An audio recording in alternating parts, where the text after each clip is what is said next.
ಬಂಡೆಗಳನ್ನು ಬ್ಲಾಸ್ಟ್ ಮಾಡುವಾಗ ಅಕ್ಕಪಕ್ಕ ಯಾವ ಒಂದು ಮನೆಗಳಿದಾವ ಅಥವಾ ಬೇರೆ ಏನಿದಾವೆ ಅಕ್ಕಪಕ್ಕ ಏನಿದೆ ಅಂತ ನೋಡಿ ಬ್ಲಾಸ್ಟ್ ಮಾಡಬೇಕಾಗುತ್ತೆ. ಆದರೆ ಇಲ್ಲಿ ನಡೆದಿರುವಂತಹ ಬಂಡೆ ಬ್ಲಾಸ್ಟಿಂದ ಸರ್ಕಾರಿ ಶಾಲೆ ಸೇರಿದಂತೆ ಮನೆಗಳ ಗೋಡೆ ಕೂಡ ಬಿರುಕು ಬಿಟ್ಟಿದೆ. ಬೆಳ್ಳಂದೂರು ಠಾಣಾ ವ್ಯಾಪ್ತಿಯ ಭೋಕನಹಳ್ಳಿಯಲ್ಲಿ ನಡೆದಿರುವಂತಹ ಘಟನೆ ಇದು. ಬಂಡೆ ಬ್ಲಾಸ್ಟ್ ಸರ್ಕಾರಿ ಶಾಲೆಯ ಮಕ್ಕಳಿಗೆ ಕಾದಿದ್ಯಾ ಹಾಗಿದ್ರೆ ಅಪಾಯ. ರಾತ್ರೋರಾತ್ರಿ ಅಕ್ರಮವಾಗಿ ಬಂಡೆ ಬ್ಲಾಸ್ಟ್ ಅನ್ನ ಮಾಡಿರೋದು ನಿತ್ಯ ನರಕ ಯಾತನೆ ಅಲ್ಲಿನ ಜನರಿಗೆ. 800 kg ಸಿಡಿಮದ್ದನ್ನ ಈ ಹಿಂದೆ ಸೀಸ್ ಮಾಡಿದಂತಹ ಪೊಲೀಸರು. ಅಕ್ರಮವಾಗಿ ಬಂಡೆ ಬ್ಲಾಸ್ಟ್ ನಿಂದಾಗಿ ಜನರಿಗೆ ನರಕ ಯಾತನೆ ಉಂಟಾಗ್ತಾ ಇದೆ. ಬಂಡೆ ಬ್ಲಾಸ್ಟ್ ಆಗಿ ಅಕ್ರಮವಾಗಿ ಬಂಡೆ ಬ್ಲಾಸ್ಟ್ ಮಾಡಿರೋದು ರಾತ್ರೋರಾತ್ರಿ. ಹಾಗಾಗಿ ಸರ್ಕಾರಿ ಶಾಲೆ ಸೇರಿದಂತೆ ಹಲವಾರು ಮನೆಗಳ ಗೋಡೆಗಳು ಬಿರುಕು ಬಿಟ್ಟಿದ್ದಾವೆ. ಗಮನಿಸ್ತಾ ಇದ್ದೀರಾ ದೃಶ್ಯಾವಳಿಗಳಲ್ಲಿ. ಬೆಳ್ಳಂದೂರು ಠಾಣಾ ವ್ಯಾಪ್ತಿಯ ಭೋಗನಹಳ್ಳಿಯಲ್ಲಿ ನಡೆದಿರುವಂತಹ ಘಟನೆ ಇದು.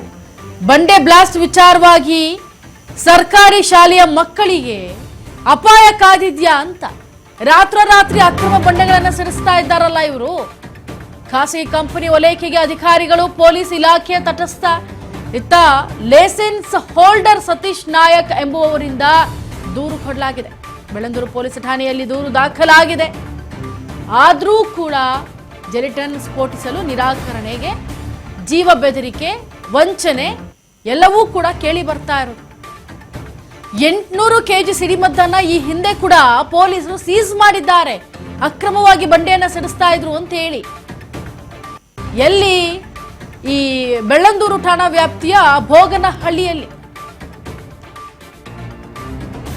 ಸುಮಾರು 1 ವರ್ಷದಿಂದ ಇದು ಬಂಡೆ ಹೊಡೆಯೋದು ಮತ್ತು ಸುಮಾರು ಮಿಷಿನರಿ ಎಲ್ಲ ದೊಡ್ಡ ದೊಡ್ಡ ಮಿಷಿನರಿ ಎಲ್ಲ ಯೂಸ್ ಮಾಡಿ ವಿತೌಟ್ ಪರ್ಮಿಷನ್, ಏನು ಪರ್ಮಿಷನ್ ಇಲ್ದಿರ ಇವರು ಜಿಲೆಟ್ ಬಾಂಬ್ಸ್ ಯೂಸ್ ಮಾಡೋದು. ಲೈಸೆನ್ಸ್ ಹೋಲ್ಡ್ರು ಬೇರೆಯವರಾದ್ರೂ ಇವರು ಇಲ್ಲಿಗಲ್ ಆಗಿ ಯಾರ ಪರ್ಮಿಷನ್ನು ಸುತ್ತಮುತ್ತ ಯಾರ್ದು ಒಬ್ಬರು ಮನೆಯದು ಪರ್ಮಿಷನ್ ತೊಗೊಂಡಿರ ಇವ್ರು night and night Gillette bomb ಸಿಕ್ಕಿ ಎಲ್ಲ ಮನೆಗೆ ಶೇಕ್ ಆಗಿ ಸೌಂಡು ತುಂಬ ಇದೆ ಸರ್. ತುಂಬ 12 ಗಂಟೆಗೆ ಹೊಡಿತಾರೆ. ಶಾರ್ಪ್ 12 o'clock 12:25 ವಿತಿನ್ 20 ಮಿನಿಟ್ಸ್ಗೆ ವೇರಿಯೇಷನ್ಗೆ ಬಾಂಬ್ಸ್ ಸಿಗ್ತಾರೆ, ಜಿಲೆಟ್ ಬಾಂಬ್ಸ್. ಅದು 800 kg ಎಕ್ಸ್ಪೋಸಲ್ ಪತ್ತೆ ಆಗಿದೆ ಸರ್. ಅದನ್ನೆಲ್ಲ ಕಂಪ್ಲೇಂಟ್ ಕೊಟ್ಟು ಅದನ್ನೆಲ್ಲ ಬಾಂಬ್ಸ್ ಕೊಡೋರು ಬಂದು ಎಲ್ಲ ಜಪ್ತಿ ಮಾಡ್ಕೊಂಡು ಹೋದ್ರು. ಬೆಳ್ಳಂದೂರು ಸ್ಟೇಷನ್ಗೆ ಬರೋ ಸರಿ ಸೇರೋದಿದೆಲ್ಲ ಸಾಹೇಬ್ರೆಲ್ಲ ಬಂದು ಎಲ್ಲ ಇನ್ವೆಸ್ಟಿಗೇಷನ್ ಮಾಡಿ ಎಲ್ಲ ಜಪ್ತಿ ಮಾಡ್ಕೊಂಡು ಹೋಗಿದ್ರು ಸರ್.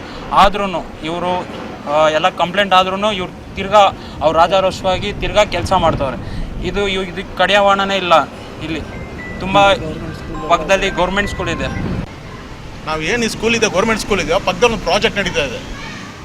ಆ ಪ್ರಾಜೆಕ್ಟ್ ಕಾಂಟ್ರಾಕ್ಟ್ ತೊಗೊಂಡ್ರೆ ಶ್ರೀನಿವಾಸ್ ಅರ್ತ್ಮೋವರ್ಸ್ ಅಂತ. ಇದ್ರ ಮುಂಚೆನೇ ಒಂದು ತಿಂಗಳ ಹಿಂದೆ ಒಂದು FIR ಆಗಿರುತ್ತೆ. ಏನಾಗಿರುತ್ತೆ ಅಂದರೆ ಸುಮಾರು 800 kg ಎಕ್ಸ್ಪ್ಲೋರ್ ಜೆಲಿಟನಲ್ಲಿ ಇಟ್ಟು ಎಕ್ಸ್ಪ್ಲೋರ್ ಆಗಿರೋ ಮೆಟಲ್ ಇಟ್ಟಿರ್ತಾರೆ. ಅದೇನೋ ಬ್ಲಾಸ್ಟ್. ಇಲ್ಲಿ ಕೆಲಸ ಮಾಡ್ತಾವ್ರೆ ವರ್ಷದಿಂದ. ಬಾಂಬ್ಗಳಿಕ್ತಾರೆ ಈ ಸುತ್ತು. ಅದೇನೋ ಮಿಷಿನ್ ಇಕ್ತಾರಲ್ಲ ಅದು ಹೊಡೆಯೋವಾಗ ಮನೆ ಒಳಗೆ ಇರೋಕ್ಕಾಗ್ತಿರಲಿಲ್ಲ. ಮನೆ ಎಲ್ಲ ಶೇಕ್ ಆಗೋದು. ಬಂಡೆ ಯಾವ ಒಂದು ವರ್ಷದಿಂದ ಹೊಡಿತಾವ್ರೆ. ಬಂಡೆ ಹೊಡೆದು ಚೂರುಗಳೆಲ್ಲ ಬರ್ತಾ ಇರ್ತವೆ. ಡಸ್ಟ್ ಎಲ್ಲ ಸಿಕ್ಕಾಪಟ್ಟೆ ಡಸ್ಟು. ನೈಟ್ ನಿದ್ದೆ ಬರೋಲ್ಲ, ಆರೋಗ್ಯಗಳು ಸರಿ ಇರೋಲ್ಲ. ಆರೋಗ್ಯಗಳು ಇದರಿಂದ ಹೆಚ್ಚು ಕಮ್ಮಿ ಆಗಿ ಎಲ್ಲರೂ ಏಜ್ ಆಗಿರೋ ನೈಟೆಲ್ಲ ಹೊಡಿತಿರ್ತಾರೆ. ನೈಟೆಲ್ಲನೂ ಬಾಂಬ್ ಒಂದು 7-8 ಸಾರಿ ಇರ್ತಾರೆ, ದಿನ ಇರ್ತಾರೆ.